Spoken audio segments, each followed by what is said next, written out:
Hello guys, আসসালামু আলাইকুম। আজকে আমি আপনাদেরকে দেখাবো কিভাবে মটরশুঁটি সংরক্ষণ করা যায়। আপনারা সবাই জানেন যে মটরশুঁটি শীতকালীন সবজি, আর সারা বছর এটা পাওয়া গেলে অনেক দাম দিয়ে কিনা লাগে।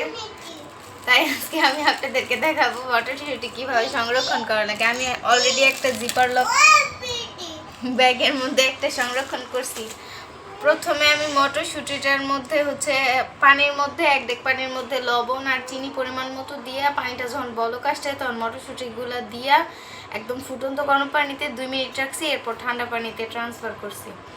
এরপর এই যে একটা জালির মধ্যে দিয়ে পানিগুলো যাতে ঝরে যায় সব দিয়া রাখছি। এখন আমি জিপলক ব্যাগের ভিতরে এই মটরশুঁটিগুলো সংরক্ষণ করব। জিপার লক ব্যাগের মধ্যে করতেছি।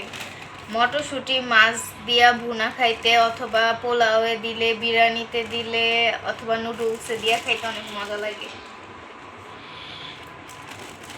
এখানে 2 কেজি মটরশুঁটি আছে, এগুলো আমি সংরক্ষণ করে রাখবো আর সারা বছর মজা করে খালি খাবো।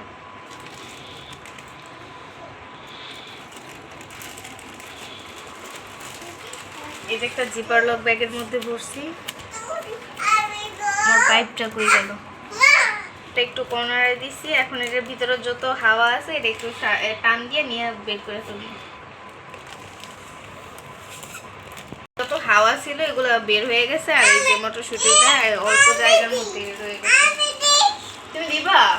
ভিডিওটি ভালো লাগলে অবশ্যই লাইক করবেন, কমেন্ট করবেন, আর কোনো জায়গায় ভুল হইলে তো অবশ্যই কমেন্ট করে জানাবেন। আর ইউটিউব থেকে যদি দেখেন তাহলে অবশ্যই আমাদের চ্যানেলটা সাবস্ক্রাইব করবেন। ধন্যবাদ সবাই।